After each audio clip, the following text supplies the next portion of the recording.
Salam kerahiman.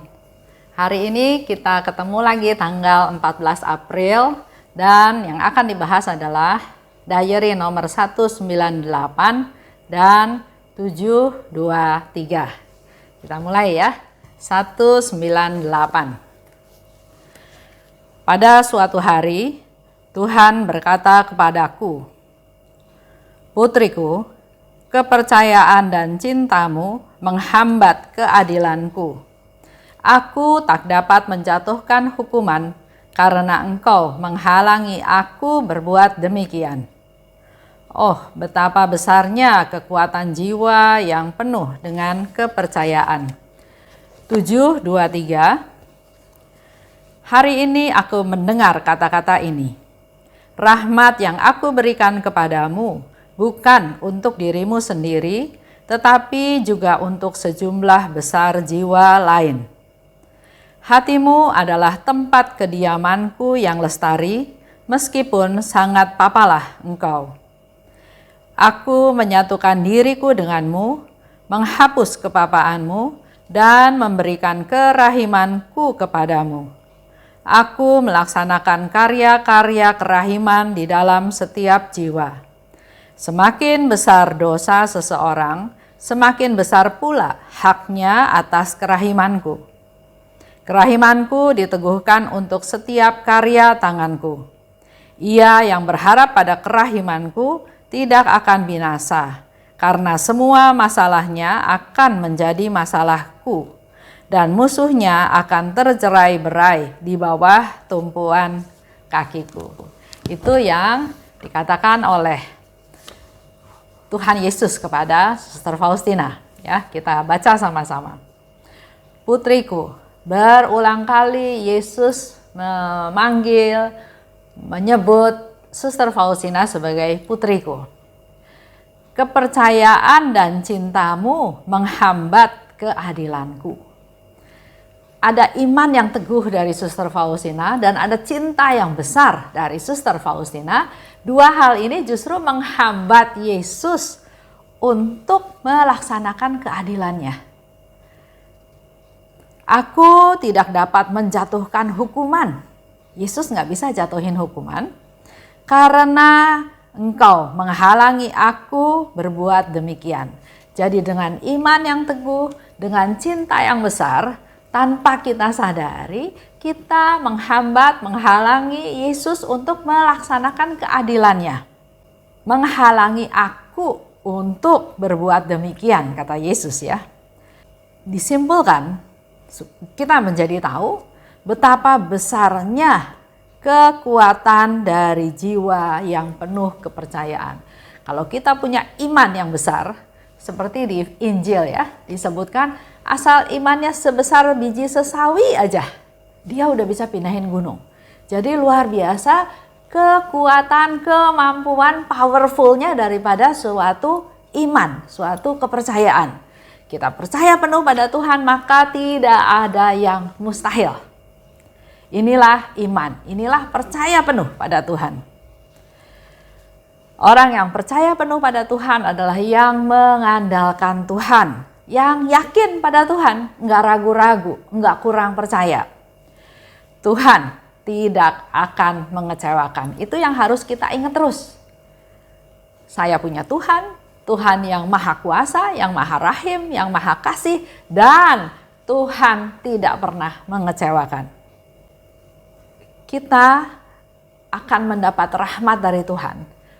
Yang tadi dikatakan ya, Tuhan tidak pernah akan mengecewakan manusia. Manusia yang seperti apa? Bukan hanya kita berdosa terus kita nggak pernah dikecewakan Tuhan ya, tapi Tuhan tidak akan mengecewakan manusia yang membiarkan dirinya supaya Tuhan berkarya dalam dirinya. Supaya Tuhan yang menguasai, yang memanage, yang mengatur semua dalam dirinya. Jadi mengandalkan Tuhan, berserah pada Tuhan. Yang menomorsatukan Tuhan. Bandingkan dengan hidup kita. Apakah kita sudah menomorsatukan Tuhan? Atau bahkan malah Tuhannya yang paling belakang? Semua dunia, urusan dunia diberesin dulu, kerjaan, rumah tangga, semua diberesin dulu. Baru terakhir, waktu-waktu terakhir udah capek, udah mau tidur, baru Tuhan. Itu bukan memprioritaskan Tuhan. Orang yang mengandalkan Tuhan selalu menomorsatukan Tuhan. Jika percaya kita punya iman, ya, iman pada Tuhan dan disertai dengan kasih, maka hidup kita akan terjamin. Kalau Bapak Ibu punya iman, percaya pada Tuhan dan didasari dan kita juga punya kasih dalam nyata dalam perkataan, perbuatan dan doa kita, maka hidup kita akan terjamin. Karena kita seutuhnya ada di dalam Tuhan. Kasih. Kita bicara tadi ya, ada percaya dan kasih. Kasih. Yesus selalu katakan, belajarlah padaku, karena aku ini lemah lembut dan rendah hati. Kalau kita lihat kehidupan Yesus, dia pun nggak pernah menghukum orang. Bahkan di diary juga disebutkan, aku nggak menghendaki hukuman kepada manusia. Aku tidak mau menghukum manusia. Tapi orang itulah yang memaksa aku untuk melaksanakan hukuman tersebut. Jadi kita harus tahu ya, bahwa Yesus itu Allah yang Maha Rahim yang tidak mau menghukum. Dia selalu mengampuni, mengampuni, dan mengampuni. Tapi kalau sampai orang itu dihukum Tuhan, itu bukan karena maunya Tuhan, tapi orang itu yang menyebabkan, yang memaksa Yesus untuk melaksanakan hukuman.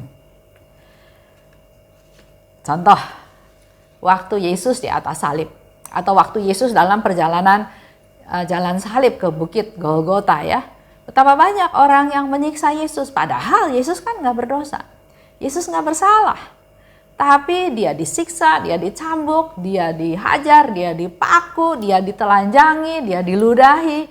Banyak hal penderitaan yang Yesus alami. Apakah Yesus menghukum dia? Enggak. Bahkan Yesus bilang, Bapak, ampunilah mereka karena mereka nggak tahu apa yang mereka lakukan. Nggak ada satu contoh pun di mana Yesus menghukum. Hati Yesus enggak menyimpan dendam.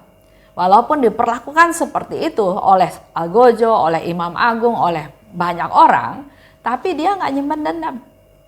Bahkan dia berdoa kan kepada Bapa, ampunilah mereka karena mereka enggak tahu apa yang mereka lakukan. Kasih, ya.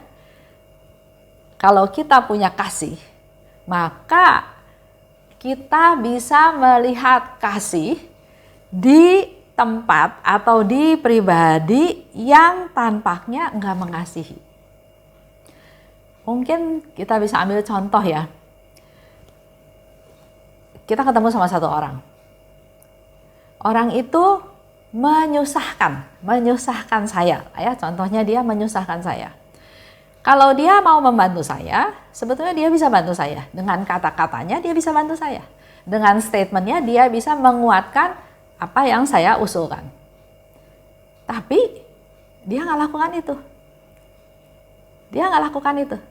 Dia malah melakukan yang sebaliknya sehingga saya ada di posisi yang dirugikan. Dicurigai ya, dicurigai, dianggap saya ini nggak benar, dianggap saya ini nggak jujur. Nah, saya harus bisa belajar mempraktekkan, mengevaluasi kasih saya. Apakah saya tetap mengasihi dia walaupun dia memperlakukan saya seperti itu? Atau saya berusaha membalas? Nah, di sini menjadi satu tantangan. Saya mengasihi dia, saya dirugikan oleh dia, dibikin susah oleh dia, tapi saya tetap bisa melihat kasih di dalam diri dia. Walaupun dia nggak mengasihi saya, merugikan saya, tapi saya tetap masih bisa melihat kasih. Nah, inilah yang perlu dipraktekkan dalam kehidupan sehari-hari supaya dengan begitu nggak ada dendam, nggak ada balas dendam, nggak ada iri. Karena kita berusaha melihat orang lain walaupun dia menyusahkan saya, tapi lihatlah dengan dasar kasih. Dia ciptaan Tuhan juga, dia juga manusia yang disayang sama Tuhan, dikasihi sama Tuhan. Walaupun berdosa, walaupun jahat, tapi Tuhan tetap mengasihi dia. Nah, saya harus punya kasih yang seperti itu, yang tidak menghakimi, yang bisa tetap melihat kasih di orang yang tidak ada menunjukkan gelagat mengasihi. Yesus katakan, waktu di atas salib kan ya, dia katakan, Bapa ampunilah mereka karena mereka nggak tahu apa yang mereka lakukan. Satu lagi yang Yesus katakan kepada Dismas, pada saat ini juga engkau akan bersama denganku di Firdaus. Dismas nggak mengalami hukuman apa-apa, dia juga nggak dikutuk, nggak dihukum, nggak dimarahin ya oleh Yesus, kenapa kamu berdosa, enggak. Yesus dengan rendah hati, dengan kemurahannya, dengan kerahimannya, dia katakan saat ini juga engkau akan bersama denganku di Firdaus. 7:23. Rahmat yang aku berikan kepadamu bukan untuk dirimu sendiri, tapi untuk sejumlah besar jiwa lain. Ini menjadi satu peringatan buat kita, juga teguran bahwa kalau kita menerima rahmat dari Tuhan, itu bukan untuk dirinya sendiri, tapi juga untuk kepentingan banyak jiwa. Contoh, Tuhan memberikan saya rahmat damai. Dengan segala macam permasalahan, tantangan, problem, tapi berserah pada Tuhan, mengandalkan Tuhan, dan Tuhan memberikan saya damai. Saya mendapat rahmat damai. Nah, yang Yesus mau, rahmat yang saya dapat damai ini bukan untuk saya sendiri, tapi juga untuk orang-orang di sekitar saya, di sekeliling saya. Jadi bukan, saya merasa damai, tapi ada orang di sekitar saya yang menyusahkan saya, merugikan saya menegur dia, saya menghukum dia, sehingga orang itu nggak rasa damai. Bukan seperti itu. Jadi rahmat apa yang saya dapat dari Tuhan, rahmat damai, maka rahmat damai ini pun harus bisa berguna buat orang-orang sekitar. Jadi saya setelah mendapat rahmat damai, saya pun harus menjadi pembawa damai. Memberi pengampunan, saya diampuni Tuhan, saya pun harus mengampuni orang lain, bukan malah sebaliknya menghukum. Hatimu adalah tempat kediamanku yang lestari. Itu yang Yesus katakan ya. Di dalam jiwa yang penuh kasih, maka berdiamlah sang kasih. Yesus itu kan sang kasih dan sang kerahiman. Kalau hati kita penuh kasih, maka Yesus akan beristirahat, Yesus akan berdiam di dalam hati kita yang penuh kasih. Nah, sekarang kita bayangkan, hati kita penuh dengan dendam, dengan kemarahan, dengan curiga, dengan khawatir, dengan kemarahan ya, dengan hal-hal yang negatif seperti itu. Apakah Yesus akan nyaman tinggal dalam hati kita yang seperti itu? Padahal dia sang kasih, dia ingin bertahta di atas kasih, tapi hati kita isinya bukan kasih, tapi yang isinya adalah yang tadi saya sebutkan. Maka kalau kita mau Tuhan bertahta dalam diri kita, Tuhan beristirahat dalam diri kita, maka jadikanlah hati kita ini penuh dengan kasih. Jangan diisi dengan hal-hal yang bukan berasal dari Tuhan. Aku menyatukan diriku denganmu, menghapus kepapaanmu dan memberi kerahimanku kepadamu. Ini suatu proses ya. Yesus katakan, aku menyatukan diriku denganmu. Yesus ingin bersatu dengan ciptaannya. Yesus ingin bersatu dengan kita, tapi kita nggak bisa langsung seperti itu. Ini suatu proses yang harus dijalani, di mana Yesus ingin ada dalam hati kita dan dia ingin menghapus kepapaanmu, kepapaan kita semua ya, dan juga memberi kerahiman kepadamu. Aku melaksanakan karya-karya kerahiman di dalam setiap jiwa. Jadi bukan hanya pada Suster Faustina. Karena Yesus katakan dia melaksanakan karya-karya kerahiman di dalam setiap jiwa, jadi termasuk dalam diri saya dan juga dalam diri Bapak Ibu. Yesus melaksanakan karya-karya kerahiman. Kita punya hati nurani. Kita buka hati kita belajar peka, mendengarkan Tuhan dan bisa menjadi pelaku atau pelaksana daripada karya-karya kerahiman. Karena Yesus katakan di setiap jiwa. Karya-karya kerahiman, contohnya pengampunan, kasih yang murni, hidup menurut kehendak Allah, berdoa dengan sungguh-sungguh. Itulah karya-karya kerahiman yang Tuhan berikan ada di dalam setiap jiwa. Kenapa dalam setiap jiwa? Enggak dibedakan oleh Tuhan. Dia ingin itu semua dialami oleh setiap jiwa. Mengalami kasih-Nya Tuhan. Dan mengantar mereka dari yang hatinya keras, hatinya dingin, hatinya seperti batu, menjadi orang-orang yang berbelas kasih. Tuhan bisa berkarya melalui banyak hal. Yang secara langsung ya, melalui Roh Kudus. Yang enggak langsung, misalnya bisa melalui sesama. Tuhan berkarya melalui sesama juga bisa melalui orang-orang yang baik dan orang-orang yang enggak baik. Itu terserah Tuhan. Tuhan memakai setiap pribadi, keadaan, sekitar, alam untuk karya-karya kerahimannya. Contoh, waktu Musa mau keluar dari Mesir. Tuhan berkarya, karya-karya kerahimannya tapi melalui Firaun. Firaun jahat. Melarang bangsa Israel keluar. Tapi Tuhan pakai, Allah Bapa pakai.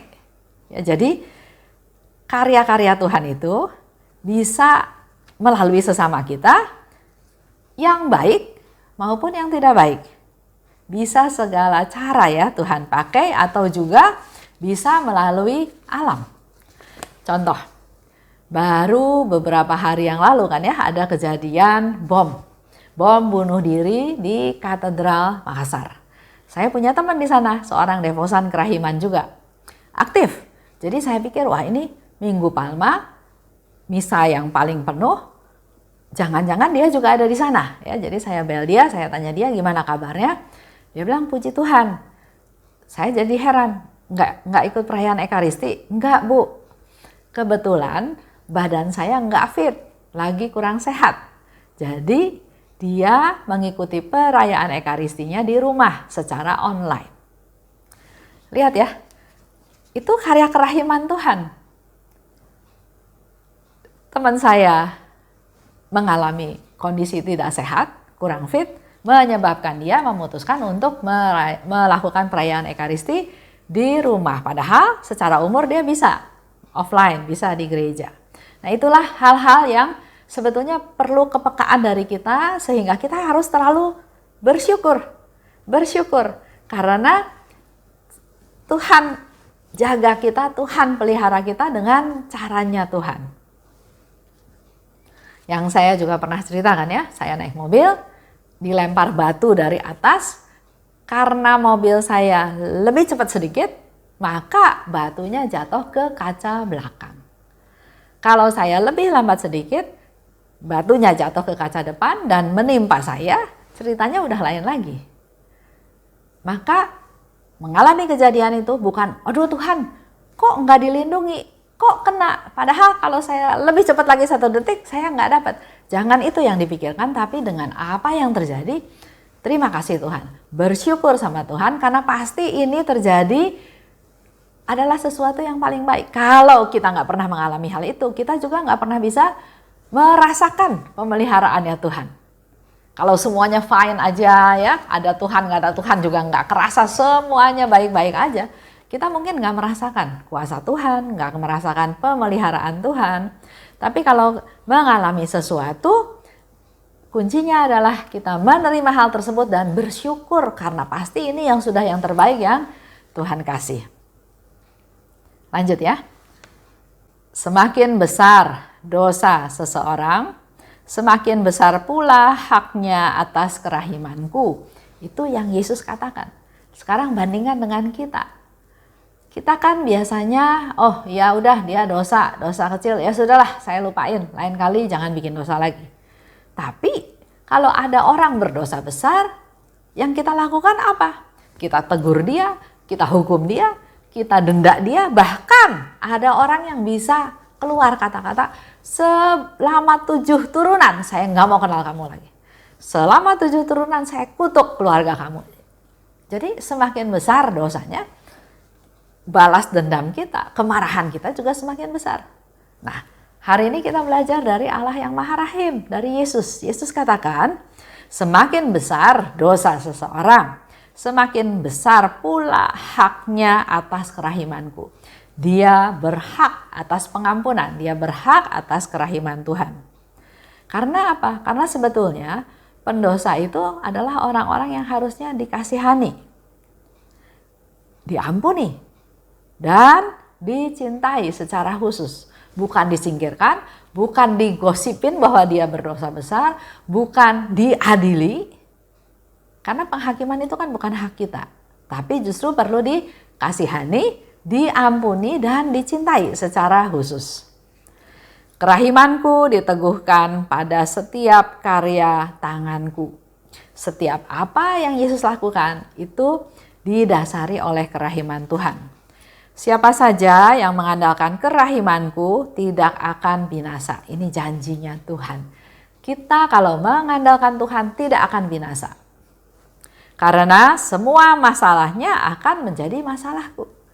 Bapak Ibu punya masalah, Yesus katakan itu akan jadi masalahku. Bukan masalahmu lagi. Tapi kita perlu mengandalkan kerahimannya Tuhan.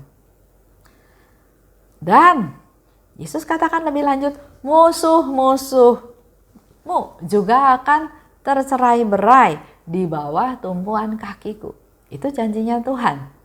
Masalahmu menjadi masalahku, kata Yesus, dan musuh-musuhmu akan tercerai-berai di bawah tumpuan kakiku.